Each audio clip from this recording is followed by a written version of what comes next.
Kemenangan individu tertentu, iya dia lepas. Tapi ini bukan kemenangan rakyat. Justru kita tersandra dalam kasus ini gara-gara penelitian mereka. Yang mereka hanya bisa meneliti, tapi tidak mau masuk pokok perkara dan membuktikan penelitian mereka. Kita sama saja dicerumuskan oleh penelitian mereka, sementara mereka buang badan atas penelitian yang selama ini mereka pasarkan kepada seluruh rakyat.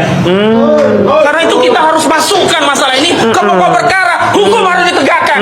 Jaksa, perbaiki dakwaanmu, masuk lagi persidangan, dan pra-peradilan jangan menjadi modus untuk menghindari pokok perkara. Kita akan buktikan apakah ini benar-benar negara hukum atau negara di bawah kendali Joko Widodo. Merdeka! 17 Agustus masih hampir sebulan lagi udah dimulainya pidato kemerdekaan. Berapi-api dia saking semangatnya. Gak usah terlalu berapi-api Pak, nanti kebakaran. Kalian perhatikan aja, bukan cuma berapi-api dia, berasap.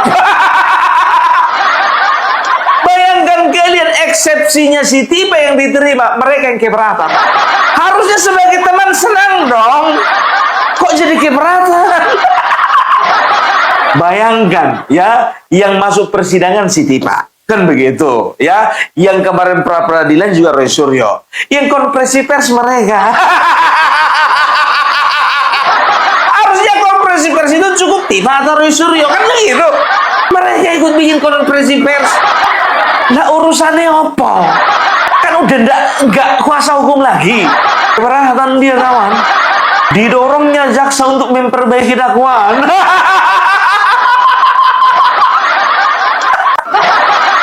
Pantasan Roy Suryo sama si Tipa ingin memisahkan diri dari orang ini. Mungkin Tipa sama Roy Suryo ya sudah mencium bau-bau menjerumuskan. Karena mereka ya, si Udin dengan kawan-kawannya ini nggak peduli si Tipa mau bebas mau nggak, mau dipenjara mau nggak, mau setahun 2 tahun 12 tahun nggak peduli. Bambang Tria aja dibilangnya katanya walaupun 100 tahun nggak peduli. Ada-ada aja negara ini. Bayangkan kalian, awak yang minum, yang sana yang mabuk. Bayangkan, di sini yang minum, sebelah sana mabuk. Harusnya di sini minum, di sini mabuk, kan begitu. Sama ibaratnya anak-anak, ya kan? Di sini yang ulang tahun, di sana yang tiup lilin. Jauh panggang dari api. Yang di sana menerima eksepsi, yang apa namanya eksepsinya diterima, yang di sana kegirangan, di sini kerepotan. Oh ya, kita lihat dulu bagaimana ya apa namanya Udin mengungkapkan kekesalannya. Yang berpura-pura menantang, berpura-pura berani, tapi sebenarnya keduanya itu sama-sama pengecut. Sama-sama takut, sama-sama menghindari pokok masalah agar tetap dilihat oleh rakyat seolah-olah masih tetap pahlawan, seolah-olah ingin saling membuktikan, tapi keduanya sebenarnya pengecut, keduanya sebenarnya takut. Sebentar dulu. Bukankah kau yang memberi gelar kepada mereka pahlawan? Konsistenlah bro. Kau yang bilang mereka adalah pejuang kebenaran, mereka adalah pahlawan. Masih ingat aku momen hari pahlawan kau bilang begitu. Di mana-mana kalau mau disebut pahlawan mati dulu. Pahlawan nasional A, pahlawan nasional B, pahlawan nasional C, itu mereka diberi gelar pahlawan setelah apa? Setelah meninggal. Berarti memang ada rencanamu untuk bikin mereka meninggal. Dalam tanda kutip meninggal karirnya, membusuk di penjara, itu maksudnya. Bukan meninggal secara fisik, kan begitu. Kau yang bilang mereka pejuang, kau yang bilang mereka pahlawan, kau yang bilang mereka pemberani. Lah kok sekarang kau bilang pengecut? Cuman gara-gara kau itu dipecat. Aduh, gimana sih Wak Udin? Nah, jadi kira-kira ada orang punya rumah, ada orang di luar ditantangin. Sini, kalau berani kamu masuk rumah. Kalau berani saya tunggu kamu dalam rumah. Tapi saat ngomong begitu sambil gembok pagar rumah. Jadi orang yang ditantang tuh nggak bisa masuk. Lah kalau memang mau nantang, ayo kita adu bukti, ya jangan digembok rumahnya, buka saja. Ayo buktikan isi rumah itu isinya apa. Kalau benar-benar ada penelitian, ayo buktikan penelitiannya. Kalau benar-benar ada hasil kajian, ayo buktikan kajiannya, jangan menipu rakyat. Ya, sekarang kan gampang aja contohnya. Kalau misalnya ditantang sebelah sana rumah di sini gembokan, gampang aja, tinggal main santet. Tinggal main santet, masalah gembok kecil itu. Kasih contoh yang agak relevan lah. Ya, tapi inilah enaknya ngelihat mereka biar tahu kalian. Jujur aja aku bilang ya, di mana-mana yang namanya orang baik jalannya pasti lurus. Tapi kalau orang yang jahat pasti jalannya bengkok. Kalian udah lihat dulu bagaimana mereka ditinggalkan Egy Sujana, bagaimana mereka ditinggalkan Damai Hari Lubis, ditinggalkan lagi sama si Rismond, kan begitu, ditinggalkan lagi ya mereka ini sama teman-temannya, dan mereka sekarang sedang berkonflik, kan begitu. Nah, ini artinya apa? Kita udah bisa tahu antara Bapak Joko Widodo dengan Surya, yang mana yang lurus, yang mana yang bengkok.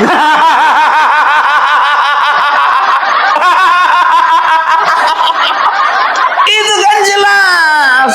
Dan sekarang mereka jadi bahan tontonan. Gak peduli lagi ijazah Bapak Joko Widodo, yang penting kita nonton mereka. Tiap hari maunya begini terus. Seolah-olah ada penelitian, setelah seluruh rakyat terkesima ikut dalam proses untuk meyakini ijazah itu, seolah juga menantang untuk diadili di perkara persidangan, tetapi gembok pintu rumah. Eksepsi itu kan hakikatnya mengunci agar tidak bisa masuk pokok perkara. Di mana kepenelitiannya? Di mana yang katanya sudah bertahun-tahun ingin menguji? Dan sebenarnya kita semua rakyat kecewa luar biasa. Kenapa? Kita ini ya, Bang Petrus semuanya ini tidak mau menghabiskan energi hanya untuk nolong 1-2 orang tokoh, nggak penting. Kita sedang memperjuangkan kepentingan seluruh rakyat. Rakyat yang mana? Rakyat yang mana? Mana rakyatnya? Gak usah mengatasnamakan rakyat, kami gak ada yang terwakili sama kalian, gak ada. Makin kesini makin jelas, sebetulnya kalian itu tidak mewakili siapa-siapa. Mulai ditinggalkan Egy Sujana, Damai Hari Lubis, ditinggalkan lagi sama Rismond, ya. Sekarang kalian lagi saling meninggalkan. Dari sini kelihatan, ya, gak ada rakyat yang kalian wakili. Kalau memang berbicara atas nama rakyat, semua pasti bersatu. Gak ada atas nama rakyat itu. Rakyat yang kau maksud itu hanya yang segelintir orang yang ngikutin kau aja. Kan begitu. Rakyat terjerumus. Siapa yang kalian yang terjerumus? Kalian yang mau terpengaruh dengan penelitian abal-abal. Banyak kali gaya. Sudah ada 2 martir, yakni Bambang Tri dan Gus Dur. Cuman tidak bisa masuk pokok perkara, yakni dengan menghadirkan ijazah saudara Joko Widodo. Tinggal ini kesempatan. Tetapi nanti nggak usah bawa Bambang Tri lagi sakit, ya. Nggak usah dibawa Bambang Tri. Kalau memang kau ya simpati dengan Bambang Tri, kirim uang belanjanya. Lagi butuh duit dia. Kemarin si Rismond bilang katanya yang ngurusin ini dan itu masalah Bambang Tri Rismond. Kalian nggak ada sedikit pun, banyak kali. Urus tuh Bambang Tri katanya. Kemarin katanya ada tetangganya yang lagi live ya, itu lagi ngumpul donasi untuk Bambang Tri. ingin masuk rumah tapi pagarnya digembok. Percaya nggak kalau orang ini nantangin nggak? Nggak percaya, rakyat udah tahu. Masuk sini, saya hajar kamu. Masuk kalau berani rumah. Sambil gembok pagar rumah, gitu loh. Jadi jangan ditipu seluruh rakyat. Jadi rakyat saya ingin kita semuanya jernih. Nah, memang ini juga akan kita lihat. Kalau memang benar negara ini negara hukum, maka jaksa harus perbaiki dakwaan, maju asukan lagi. Didukungnya jaksa.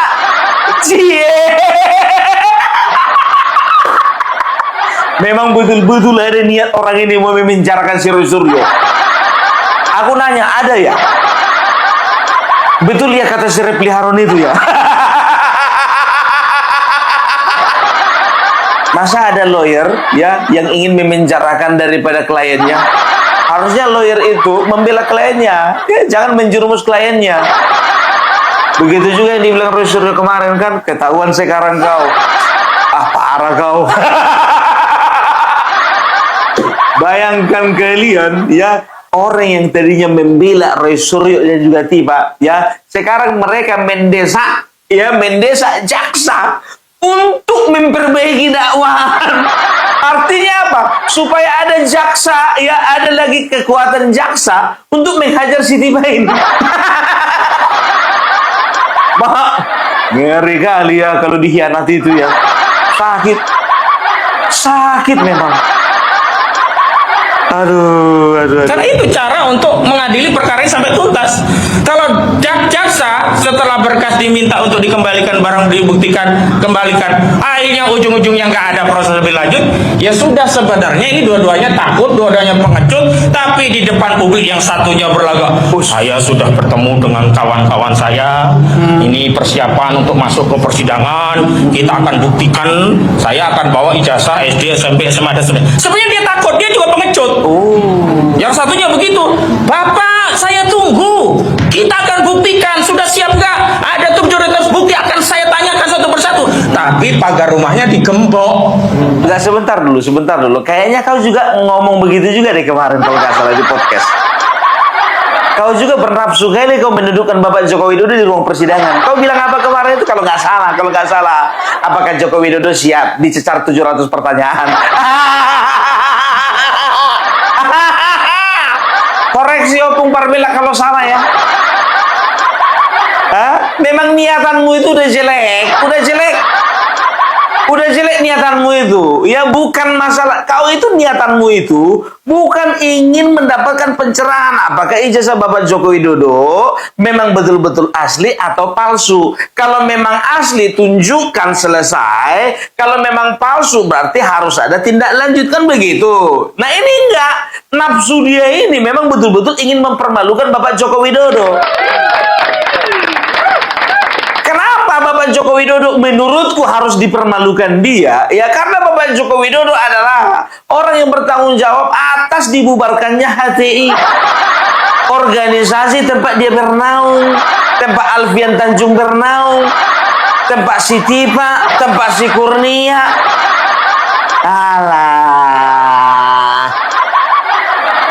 Inilah kalau sudah beda visi misinya. Dari Jakarta mau menuju Surabaya itu naik bus yang sama ya. Setelah itu kau di tengah jalan dioper ke bus yang lain. Rupanya di Solo kau belok ke kiri. Gak nyampe kau ke Surabaya. Sakit hati kau karena diturunkan di Solo. Aduh, padahal dia udah merasa megang tiket ke Surabaya gitu loh. Udah bisa loncat ya? Jadi hari ini siapa yang mau pesta tentang kemenangan individu tertentu, iya dia lepas. Tapi ini bukan kemenangan rakyat. Justru kita tersandra dalam kasus ini gara-gara penelitian mereka.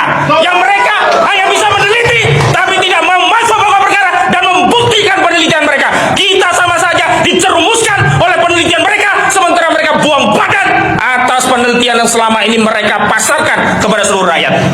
Sekarang begini, sekarang begini. Aku tanya dulu, yang bodoh mana? Yang kena sandra atau yang menyandra? Kenapa mau disandra? Kenapa mau dijerumuskan? Tuhan menciptakan otak itu untuk berpikir. Bukan dijadikan pajangan, didengkul.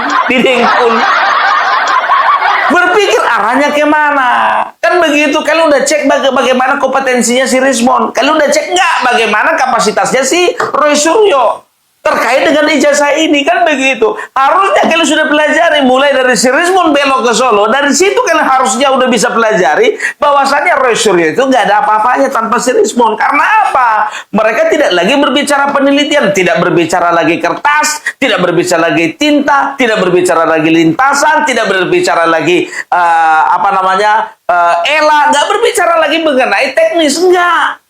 Dari situ pun kalian juga harus bisa pelajari bahwasanya ini omong kosong. Kan begitu. Atau Kita nggak tahu apakah kalian naik di tengah jalan. Kita nggak tahu apakah kalian naik di tengah jalan. Kalian bonceng perkara ini. Karena apa? Karena kalian punya maksud dan tujuan berbeda. Mereka pengennya ke Surabaya, kalian pengennya ke Solo. Kan begitu. Nah, udah tahu bus itu mau ke Surabaya. Kenapa kalian naiki? Kenapa marah kalau diturunkan di Solo? Udah naik nggak bayar lagi. Kan begitu. Berarti memang ada niatan kalian membonceng masalah ini. Kalian berusaha untuk mendiskreditkan Bapak Joko Widodo. Puas kalian untuk menjatuhkan Bapak Joko Widodo, merusak citra Bapak Joko Widodo lewat permasalahan ini. Dan itulah yang disadari oleh si Rismon. Dia nggak mau terlibat terlalu jauh, ya kan begitu. Walaupun sampai sekarang aku sih yakin sih, ya gara-gara laporannya itu Nusantara terhadap dia, makanya dia bisa belok ke Solo. Kalau memang bukan gara-gara itu, kenapa sebelum dilaporkan nggak belok dia ke Solo? Nah, itu pun juga satu kurang bisa dipercaya itu. Aku bilang sama kalian, cuman dua yang ku percaya dari si Rismon ini. Satu masalah teknis, yang satu lagi masalah selangkangan. Tapi namamu nggak masuk kan, bro? Nggak ada kan di situ namamu kan? Soalnya di situ ada RH, ada TT, ada AK, ada sebentar AK. Enggak lah, nggak mungkin lah, enggak. Namamu kan AHA kan, Ahmad Hosinuddin kan. Berarti enggak ya, enggak termasuk. Aduh, emosi dia. Yang mau dijerumuskan bukan kami, yang mau dijerumuskan itu kalian. Yang tersandra itu kalian, tersandra oleh kebodohan yang mereka ciptakan. Itu aja sih. Karena itu kita harus masukkan masalah ini ke pokok perkara. Hukum harus ditegakkan. Jaksa, perbaiki dakwaanmu, masuk lagi persidangan, dan pra-peradilan jangan menjadi modus untuk menghindari pokok perkara. Kita akan buktikan apakah ini benar-benar negara hukum atau negara di bawah kendali Joko Widodo.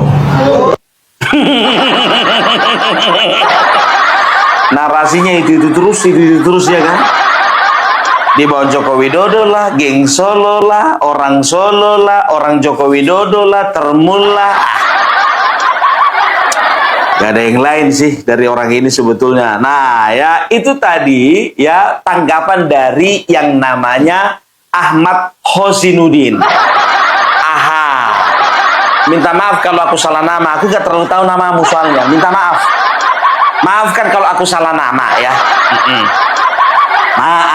Maaf. Rismon kemarin sepil ada AK dan S. S-nya siapa? Susi. Gak tahu juga sih. Nanya, Susi bukan? Enggak ya? Oh, enggak iyalah. Bukan. Atau sekarang kita masuk ke tanggapannya si Azam Khan ya. Yang kemarin juga memuji-muji Roy Suryo, memuji-muji Tifa, yang menyebut mereka ini semua dokter. Ternyata Rismon dokternya palsu, yang satu lagi dokternya dipertanyakan, yang satu lagi mengaku dokter padahal bukan dokter. Kita dengarkan. Assalamualaikum warahmatullahi wabarakatuh. Saya hanya memberikan penyegaran, tapi ini penting sekali. Jadi awal mula tanggal 14 atau 15 tahun 2025 April itu kita berangkat ke Gajah Mada, UGM. Dan di situ Roy, Tifa maupun juga dari pihak Rismon menggebu-gebu, yang poinnya itu memang tujuan utamanya ingin mengetahui soal masalah ijazah ada atau enggak. Dari situ terus berkembang, yang akhirnya satu copot karena memang akalnya sudah nggak benar, yaitu Sebentar dulu. Akalnya udah nggak benar. Oh, pantas dia selama sekarang ini udah mulai pakai kacamata hitam dia. Biasanya nggak pernah itu pakai kacamata hitam. Tapi penilaian dia ya, bukan penilaian gue ya, penilaian dia ya, akalnya udah nggak benar katanya. dan yang dua tetap berjuang, tapi poinnya ingin bagaimana perkara ini terang benderang. Tapi dengan berjalannya waktu ternyata begini hasilnya. Jadi tidak masuk pada pokok materi yang tadi eksepsinya Dr. Tifa diterima. Berarti poin-poin yang disampaikan rekan-rekan dari AK, dari Bang Petrus, Bang Herman, Bang Samsir, semua itu masuk akal memang. Setelah kita telisik, memang perkara ini ada apa sih? Kok tidak sampai pada materi pokoknya gitu loh ya. Apalagi ternyata yang diperiksa itu kompol yang bukan langsung Jokowinya gitu loh ya. Ada apa juga ini gitu loh ya. Makanya itu dari awal pernah kita minta berulang-ulang tentang BAP itu nggak pernah diberikan. Berulang-ulang kita minta itu nggak pernah diberikan. Karena kita tahu pasti ada hal-hal yang memang ya bisa berubah. Begitu. Jadi bukan soal masalah apa namanya eksepsi diterima, tapi yang menyedihkan itu ternyata pokok perkaranya itu nggak ada gitu loh. Pokok perkara yang menyangkut soal ijazah itu nggak jelas gitu loh. Padahal publik itu yang kita tunggu. Kalau cuma sampai di situ penghentian itu, saya kira bisa saja tanda kutip setting, bisa saja ada permainan tanda kutip. Sebentar dulu bang, sebentar dulu bang. Ini kan namanya putusan sela, putusan sela ya. Dimana sebetulnya walaupun diterima eksepsi, tapi perkaranya masih tetap berjalan bang. Ya, tolong kami dikasih pencerahan. Kalian itu kan semuanya lawyer di situ kan, ya. Jadi eksepsi diterima itu bukan artinya dia menang atau kalah, ya. Karena apa? Ini masih putusan sela gitu loh. Ini bukan putusan akhir. Nanti ketika sudah masuk sidang perkara, ya pokok perkara, ya baru hakim memutuskan ada putusan akhir, baru itu selesai. Di situ ada cerita menang dan kalah, kan begitu. Nah sekarang gini ya, kalau ini kan cuma berbicara formilnya saja, prosedurnya saja. Kenapa harus ada eksepsi ya ditolak atau diterima? Supaya apa? Supaya nanti ya persidangan perkara pokok itu berjalan sesuai dengan apa yang diharapkan.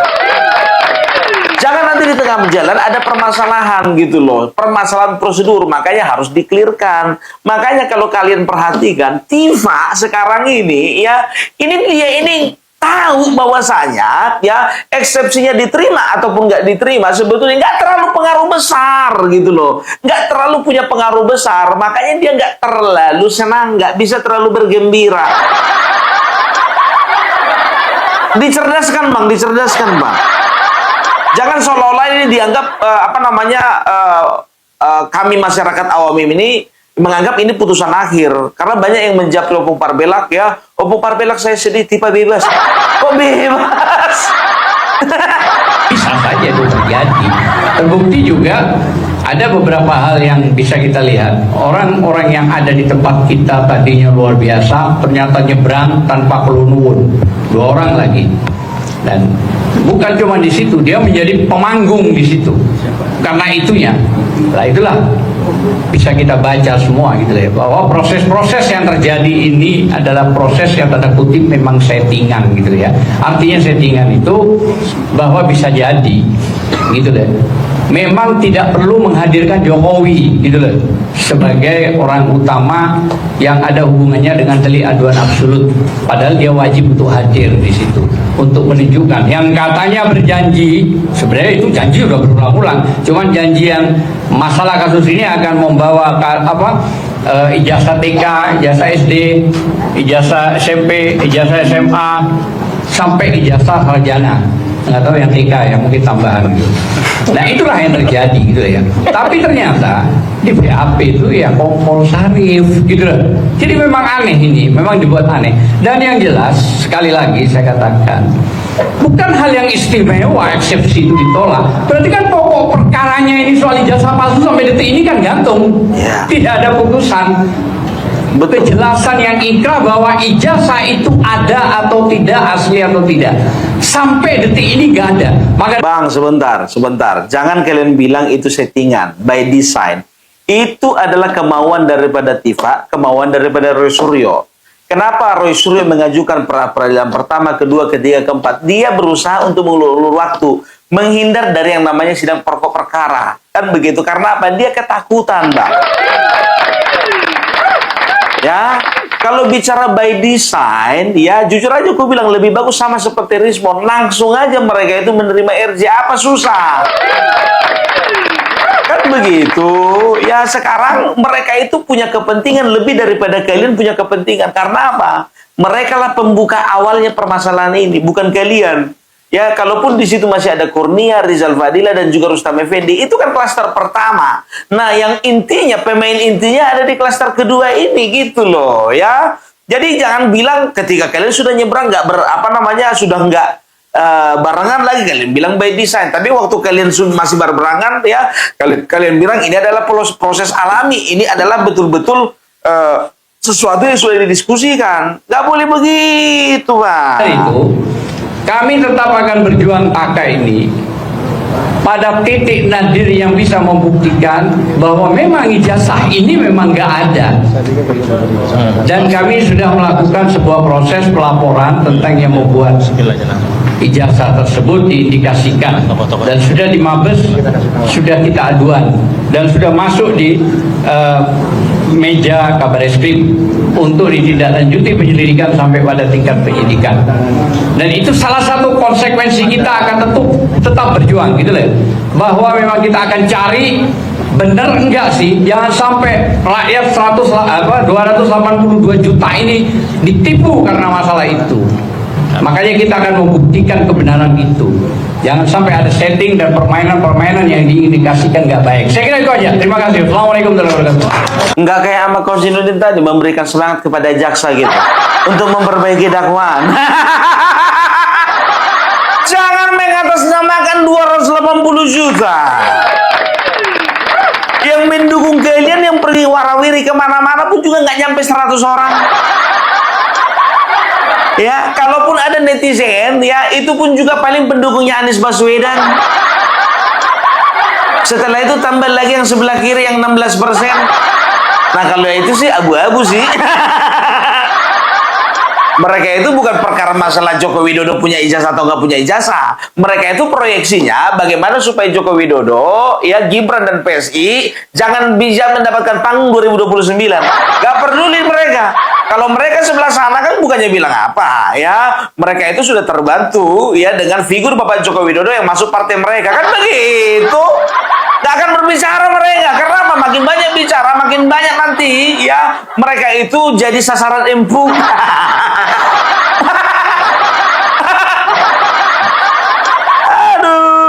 Aduh, ya jadi ini dua aja ya. Jadi sebetulnya ada 3 orang sih, ya tapi kayaknya yang pertama itu nggak perlu kutampilkan karena memang nggak terlalu terkenal ya kan. Kalau yang 2 ini ya kan udah sering kalian nongol di TV kan begitu ya. Jadi dari mereka ini udah cukup mewakili gitu ya. Jadi dari mereka ya itu mendesak kejaksaan ya untuk memperbaiki dakwaan supaya apa? Ya supaya ya si Tipa ini bisa lagi tersudutkan gitu. Aduh, dan kemarin biar tahu kalian setelah eksepsi daripada si Tipa diterima ya, Roy Suryo memuji-muji ya kan kuasa hukum daripada si Tipa ya. Merasa senang dia ya. Kita lihat dulu bagaimana ya responnya Roy Suryo menanggapi daripada eksepsi daripada si Tipa ini. Kita lihat. Assalamualaikum warahmatullahi wabarakatuh. Pertama-tama saya selaku pribadi dan atas nama teman-teman semua mengaturkan puji syukur kehadirat Tuhan Yang Maha Kuasa Allah Subhanahu wa taala bahwa hari ini Kamis 23 Juli 2026 ya, Allah telah memberikan jalan terang. Allah telah memberikan langkah yang sangat bagus dan memberikan petunjuk bagi hakim dan majelis hakim Pengadilan Tinggi Jakarta Timur dan semua perangkatnya untuk memutuskan yang paling baik. Putusan sela bagi sahabat saya Dr. Tifausia Tiasuma. Sebentar dulu Roy, sebentar dulu. Kemarin waktu di pra-peradilan kedua kok nggak kayak gini semangatmu Roy?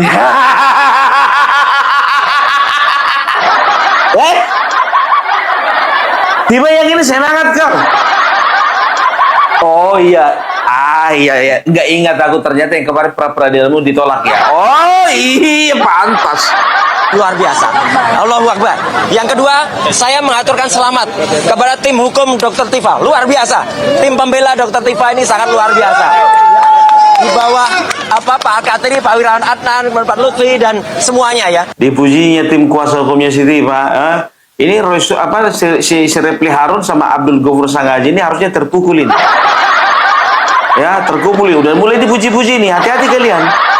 Sedangkan supir satu ya kuibaratkanlah sama Kosidudin ditinggalkan. Kalau nggak beres juga perkara si Roy Surya ini, hati-hati kalian ditinggalkan juga kalian. Dipecat kalian di tengah jalan. Pengacaranya si Tiba ini nanti jadi pengacaranya. Mana tahu. Aduh. Ini perjuangan Anda itu luar biasa. Jadi inilah adalah perjuangan yang benar-benar berdasarkan ilmiah, berdasarkan ilmu hukum, dan itu tidak terbantahkan. Woi, berarti ilmu hukum dari pengacaramu itu dipertanyakan nih. Aku nanya.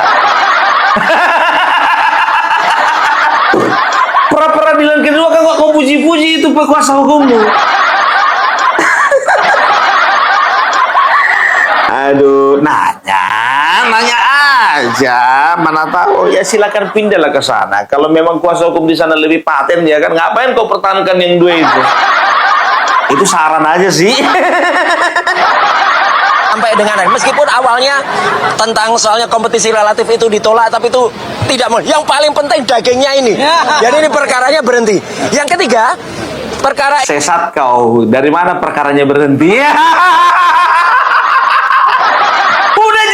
Hakim meminta kepada jaksa supaya dakwaannya itu diperbaiki, kok berhenti?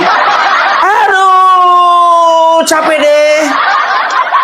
Roy Suryo, kalau kau nggak ngerti apa-apa, ya jangan terlalu terlalu menunjukkan kayaknya seolah-olah kau itu ngerti apa-apa gitu loh ya. Gak usah ngomong gitu loh. Cukuplah kuasa hukum aja ngomong. Dari mana jalannya perkara ini berhenti? Nggak ada berhenti sama sekali. Tetap dilanjutkan. Mau kuterangkan juga apa? Ya, kenapa harus ada eksepsi? Dan apa akibatnya kalau konsekuensi kalau misalnya eksepsinya diterima atau ditolak? Nggak perlu kan? Udah sama-sama belajar kita kan? Gitu loh. Ini nih, para pengikut-pengikutnya ini yang mau aja ya. Aku bilang ya, terlalu kasar kalau aku bilang dibodoh-bodohi. Terbawa dengan kata-kata mereka ini gitu loh ya. Jadi itu dulu ya pagi hari ini ya. Kayaknya puas sekali aku melihat si Wak Udin tadi menyampaikan pidato kemerdekaan. Yang berapi-api dan juga mengarah ke berasap tadi. Ya, jadi ya sebetulnya masalah ijazah Bapak Joko Widodo ini kayaknya udah kurang menarik ini untuk diperhatikan. Yang paling menarik untuk diperhatikan pertikaian antara mereka ini. Kita lihat ya, sampai di mana pertikaian mereka ini, oke? Ya, ternyata selama ini mereka bilang, kita kompak. Ternyata itu kekompakan semua. Itu dulu bubar belak salamin NKRI harga mati.